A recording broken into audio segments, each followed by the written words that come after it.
So what's up बीकेस, भूल तो नहीं गए? ऑब्वियसली यार, मतलब बहुत दिनों से कोई वीडियोस आया नहीं था। पिछले एक हफ्ते में एक भी वीडियोस मैंने अपलोड नहीं किया था और मैंने ऑलरेडी बताया था तुम लोगों में से बहुत लोगों को कि यार मैं थोड़ा बहुत घूमने जा रहा हूँ एंड 1 वीक का मैंने एक ब्रेक लिया था।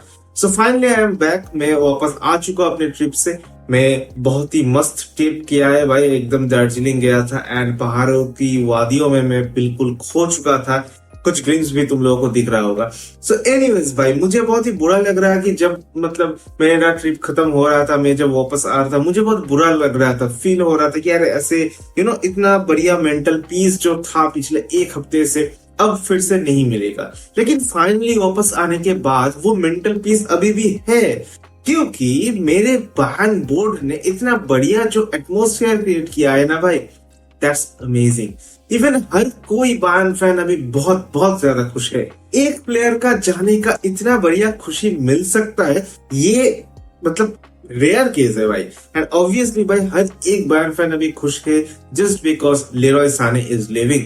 And Leroy Sane to Galatasaray भाई, हियर वी गो हो चुका है। एंड भाई Galatasaray fans, thank you and hats off भाई, तुम लोगों ने जो रिसेप्शन दिया है भाई लेरॉय साने को, दैट वाज रियली अमेजिंग। मतलब मैं क्या बोलूं, गाली दूं या फिर तारीफ करूं, मुझे समझ में नहीं आ रहा है। बट मुझे थैंक यू बोलना चाहिए to all the Galatasaray fans and even the club. So obviously यार, थैंक यू सो मच भाई लेरॉय साने को लेने के लिए। एंड लेरॉय साने अभी जा रहा है, इसका क्लियर मतलब यही है कि भाई एक नया विंगर आने वाला है। मैंने पहले भी अपने वीडियोस में बताया था यार, देखो जब तक एक प्लेयर नहीं निकलेगा तब तक कोई नया प्लेयर नहीं आएगा। सो ऑब्वियस सी बात है, अब एक प्लेयर निकल रहा है। लेरॉय साने का जो 17 मिलियन का ओवरऑल जो हमारा सैलरी था वो भी रोकने वाला है। तो फिर ऑब्वियस सी बात है एक नया विंगर हम लाने वाले हैं। सो दैट्स इट भाई, ये ही है सबसे बढ़िया न्यूज। लेकिन हाँ, कुछ कॉम्प्लिकेशंस है। एंड कौन आने वाला है, क्या नहीं होने वाला है, और भी कुछ ट्रांसफर र्यूमर्स है, उन सब को लेकर आज के इस वीडियो में डिटेल में बात करेंगे। तो चलिए स्टार्ट करते हैं। सो फाइनली लेरॉय साने तो जा रहा है, लेकिन उसके जाने से बहुत पहले से ही भाई हम बहुत सारे विंगर्स से लिंक्ड थे, like Rafael Leao, Bradley Barcola, Nico Williams, Mitoma, बहुत सारे प्लेयर से हम लिंक्ड थे। लेकिन हमें सच में समझ में नहीं आ रहा था कि यार कौन एक्चुअल में आएगा, कौन एक्चुअल में जाएगा। एंड पिछले कुछ, अगर आप लास्ट 2 वीक्स देखेंगे तो भाई बहुत ज्यादा रिपोर्ट्स एंड लिंक्स आ रहे थे राफेल लियाओ से। इवन मुझे भी लग रहा था कुछ हद तक कि यार राफेल लियाओ वाला डील सीरियसली कंसीडर कर रहा है बायर्न बोर्ड एंड कहीं ना कहीं से ये वाला डील कंप्लीट हो जाए। लेकिन एज थिंग्स स्टैंड्स अभी फिलहाल निको विलियम्स का लिंक सबसे ज्यादा है।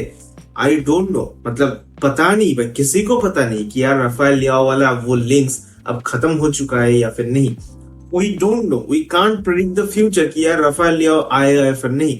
देखो यार, 2 वीक पहले तक भाई राफेल लियाओ को लेकर सबसे ज्यादा चर्चा चल रहा था, लेकिन अभी फिलहाल it's one and only Nico Williams. So obviously बात है भाई, प्रायोरिटीज चेंज हो चुकी है, मोमेंट्स शिफ्ट हो चुकी है टुवर्ड्स निको विलियम्स। अब देखना यही होगा कि इसके बाद क्या होने वाला है। क्या हम फिर से किसी दूसरे विंगर पे जंप करेंगे या फिर निको विलियम्स पे ही हम सील करेंगे, ये देखना इंपॉर्टेंट होगा। अब हमें समझना चाहिए कि यार निको विलियम्स डील क्यों थोड़ा बहुत कॉम्प्लिकेट लग रहा है। देखो यार, पहली बात तो ये है कि भाई जो मतलब उसका रिलीज क्लॉज है 58 मिलियन का, वो तो कोई परेशानी है ही नहीं।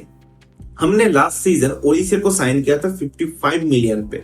That was a bargain signing भाई, and Olise was transfer of the year. Obvious सी बात है, हमने देखा कि यार क्या कत्ल मचा है। सो सेम थिंग मुझे लगता है कि हैपन हो सकता है विथ निको विलियम्स का भी भाई 58 मिलियन का एक रिलीज क्लॉज है। ऑब्वियसली यार अनप्रूवन प्लेयर है, लेकिन भाई हमने जितना देखा है इस बंदे को खेलते हुए, उसमें भाई वो कॉन्फिडेंट दिखता है।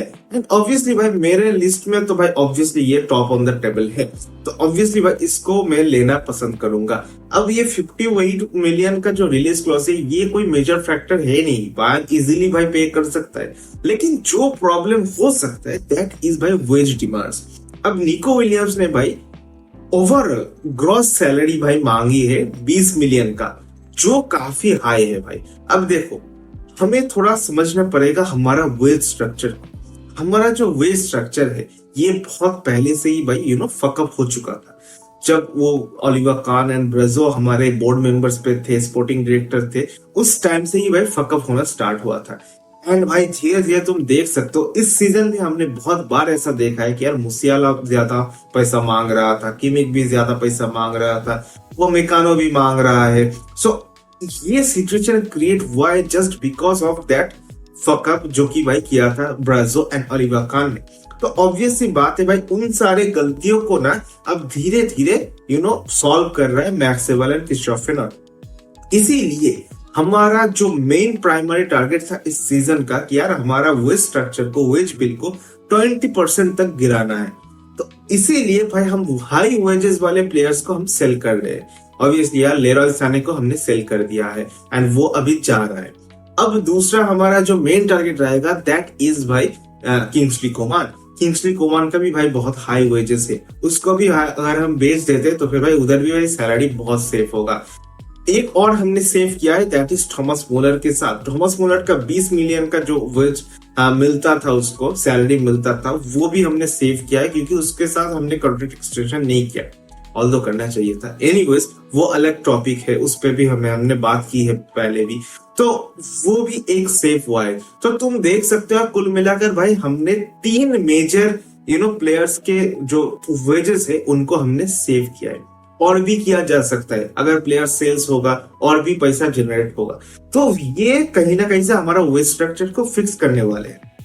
अब पता नहीं यार उपमेकानो भी कॉन्ट्रैक्ट एक्सटेंशन अभी तक किया नहीं है, वो भी हायर वेजेस डिमांड कर रहा है। तो हो सकता है यार उपमेकानो भी हायर वेजेस डिमांड करे।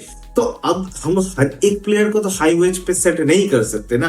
तो ऑब्वियस यार उपमेकानो प्रूवन प्लेयर है, तो उसको हम दे सकते हैं हाई वेजेस। अगर वो डिमांड कर भी रहा है, ऑब्वियसली नहीं देना चाहिए उतना ज्यादा वो डिमांड कर रहा है, लेकिन कुछ हद तक हम कंसीडर कर सकते। लेकिन अगर निको विलियम्स जैसे एक प्लेयर जो अभी तक प्रूवन नहीं है, वो आकर ही भाई 20 मिलियन सैलरी ले लेगा, तब ओली से क्या करेगा? ओली से भी भाई अगले सीजन भाई डिमांड करेंगे कि यार मुझे भी यार चाहिए 20 मिलियन, क्योंकि मैंने तो इतना बढ़िया परफॉर्मेंस डिलीवर किया है। तो ये एक साइकिल है। अगर आप एक मिस्टेक करना स्टार्ट कर दे, तो अगर आप एक बंदे को हायर सैलरी देना स्टार्ट करते हो, तो फिर भाई बात उसके पीछे भाई हर एक भाई आने लगेगा एंड भाई डिमांड करने लगेगा। So you have to control this things, otherwise ये हाथ से निकल जाएगा। आई होप कि भाई बहुत सारे लोगों का जो डाउट था कि यार क्यों हम नहीं दे रहे 20 मिलियन टू निको विलियम्स, अब शायद से सॉल्व हो चुका होगा। अब देखो ओलिसे का भी भाई बेस सैलरी है भाई 13 मिलियन एंड ओवरऑल इसको सब कुछ मिला के भाई 15 मिलियन के आसपास मिल जाता है। तो ऑब्वियसली बात है यार, एक ओलिसे जैसे एस्टेब्लिश्ड प्लेयर पहले सीजन में आकर 15 मिलियन सैलरीज के साथ जो परफॉर्मेंस डिलीवर कर रहा है, अगर निको विलियम्स भी same level of performance deliver करता है, तो फिर भाई उसको भी तो 15 मिलियन ही मिलना चाहिए ना। उससे ज्यादा अगर हम दे देंगे तो ऑब्वियस सी बात है ओली से भी ज्यादा डिमांड करने लगेगा। तो ऐसा नहीं होना चाहिए। तो इसीलिए भाई वेज स्ट्रक्चर बहुत बहुत ज्यादा इंपॉर्टेंट है। एंड आई नो क्या लोग समझते नहीं है इन सब चीजों को यार। तो उनको लगता है कि यार हाँ बायर्न के पास बहुत पैसा है तो फिर भाई डाल दो ना यार। नहीं भाई, ऐसे रन नहीं करता है भाई। We have to look about this things. And भाई अभी फिलहाल तुम बहुत लोग कह सकते हैं कि यार सर्ज ग्नैब्री को इतना ज्यादा 20 मिलियन के अराउंड मिलता रहता है, तो फिर उसको क्यों नहीं सेल कर रहे? भाई देखो हम धीरे धीरे प्रोग्रेस कर रहे। अभी लेरॉय साने चला गया है, किंग्सली कोमान भी जाएगा इस सीजन, मुझे ऐसा लगता है। अब ग्नैब्री के लिए कोई ऑप्शन तो आया नहीं है, कोई ट्रांसफर ऑफर तो आया नहीं है, तो फिर हम कैसे बेचेंगे? अगर कोई ऑफर आएगा then definitely we will sell him. अगर कोई ऑफर नहीं आएगा तो फिर उसका कॉन्ट्रैक्ट खत्म होने तक का वेट करना पड़ेगा, तब जाके भाई हम इसको फ्री में बेच सकेंगे। तो ऑब्वियसली यार उसका जो अभी 1 साल का और एक कॉन्ट्रैक्ट है, उसको आने तक हमें भाई वेट करना पड़ेगा। इसीलिए सर्ज ग्नैब्री तो इस सीजन नहीं जा रहा है। सो फाइनली भाई कंक्लूजन यही है भाई, लेरॉय साने निकल चुका है, तो फिर भाई उसके बदले में एक नया विंगर आने वाला है। एंड अगर समहाउ हम किंग्सली कोमान को भी सेल कर देते हैं तो फिर भाई एक और नया विंगर आएगा, इतना मैं कह सकता हूँ। अब बाकी भाई सब कुछ भगवान भरोसे। एनीवेज भाई थोड़ा बहुत हम अगर दूसरे ट्रांसफर के ऊपर भी नजर डालेंगे तो फिर भाई गैलेटासराय भाई साचा बोये को भी मतलब लेने की कोशिश कर रहा है।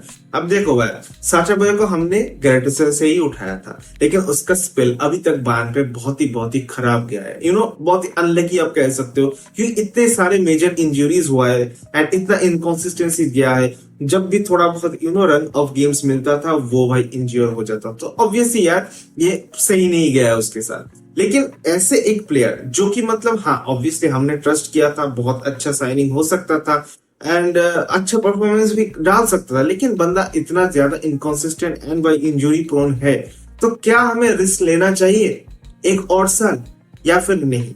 अब देखो, अगर तुम देखो कि हमारा राइट बैक का जो सिचुएशन है, उस सिचुएशन में ऑलरेडी भाई हमारा जो स्टार्टर है वो है कॉनराड लाइमर, वो एज ए राइट बैक खेलता है। दूसरा है भाई जोसेफ स्टैनिसिच, वो एक नेचुरल राइट बैक नहीं है, वो भाई एक सेंटर बैक राइट बैक है, सो हाइब्रिड प्लेयर है तुम कह सकते हो। एंड एक जो नेचुरल राइट बैक है दैट इज साचा बोये। अब साचा बोये बन चुका है हमारा थर्ड चॉइस, तो ऑब्वियसली यार बायर्न म्यूनिख एक पोजीशन पे दो से ज्यादा प्लेयर रखना पसंद नहीं करता है, ये हमने पहले भी देखा है। अब देखो मैं तो रखना चाहता हूँ, मैं तो चाहता हूँ यार साचा बोये एक साल और रुके और खुद को प्रूव करे। अगर नहीं कर पा रहे तो रॉय बेच दो, अगर जनवरी ट्रांसफर विंडो तक भी नहीं कर पा रहे तो फिर उसको बेच दो।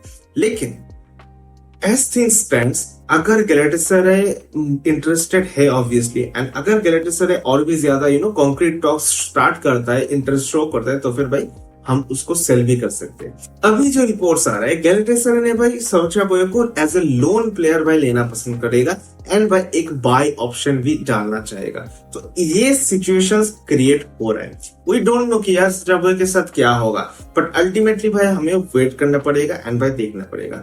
एक और जो मेजर र्यूमर आ रहा था, आई डोंट नो कि भाई ये कितना सच है या फिर नहीं, लियोन गोरेस्का का भी भाई एक लोन ऑफर मतलब आ रहा था। सो हो सकता है ये भी एक सिचुएशन कंसिडर किया जा सकता है। अगर हो पाता है तो फिर बहुत बढ़िया है, बट लेट्स सी यार क्या होता है एट द एंड। अब अगर हम बात करें भाई थोड़ा क्लब वर्ल्ड कप की, भाई देखो यार क्लब वर्ल्ड कप को लेकर मैं सेपरेट एक वीडियो में लाऊंगा, लेकिन अभी जो रिपोर्ट्स आ रहे हैं भाई लेरॉय साने क्लब वर्ल्ड कप खेलेगा, पार्टिसिपेट करेगा, लेकिन पूरी टूर्नामेंट नहीं खेलेगा। उसका जितना कॉन्ट्रैक्ट टाइम है मतलब 30 जून तक शायद हमारा ग्रुप स्टेज के मैचेस होने वाला है एंड एक और राउंड ऑफ 16 वाला गेम मिल सकता है। तो ये कुल मिलाकर 4 गेम भाई लेरॉय साने हमारे साथ खेलने वाला है बिफोर 30 जून, क्योंकि 30 जून को जाकर भाई उसका कॉन्ट्रैक्ट खत्म हो रहा है हमारे साथ, तो ऑब्वियसली यार उतना देर तक वो रहेगा हमारे साथ। उसके बाद फ्रॉम 1 जुलाई वो गैलेटासराय पे वापस चला जाएगा एज ए गैलेटासराय प्लेयर। सो ये सिचुएशन क्रिएट होने वाला है। दूसरी तरफ भाई जोनाथन ताह को लेकर जो बायर्न लेवरकुसन का जो वेज डिमांड था कि यार उसको क्लब वर्ल्ड कप में खिलाने के लिए वो जो 7-8 मिलियन मांग रहे थे, अभी फिलहाल वो सॉर्ट हो चुका है एंड भाई नियर अबाउट 700K हमने पे किया है। सो ऑब्वियसली यार ये मैसिव पूल था मैक्स एवर्ड का।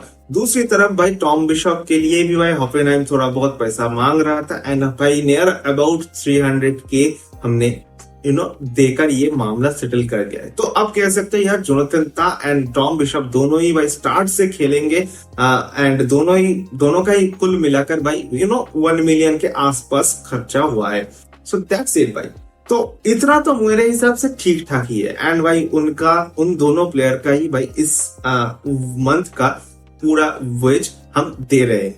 तो दैट्स इट भाई, बाकी और कोई भी मेजर चेंजेस नहीं होने वाला है। एंड जो एक रिपोर्ट और एक आ रहा था दैट इज ऑकलैंड के अगेंस्ट हमारा पहला मैच होने वाला है, ऑकलैंड एफसी के अगेंस्ट। तो उनके अगेंस्ट हम अपने यंगस्टर्स को मौका देने वाले हैं, क्योंकि हमारे जो अभी मेन टीम प्लेयर्स है ऑब्वियसली यार वो कैपेबल है खेलने के लिए, लेकिन जो ऑकलैंड की टीम है वो उतना भी कुछ खास है नहीं एंड ज्यादातर प्लेयर्स पार्ट टाइम प्लेयर्स है। मैं ऐसा डिसरिस्पेक्ट या फिर ऐसा कुछ नहीं कर रहा हूँ, लेकिन हमारे जो यंगस्टर्स है उनको भी मौका मिलना चाहिए and I totally agree with this decision कि यार उनको खिलाना चाहिए।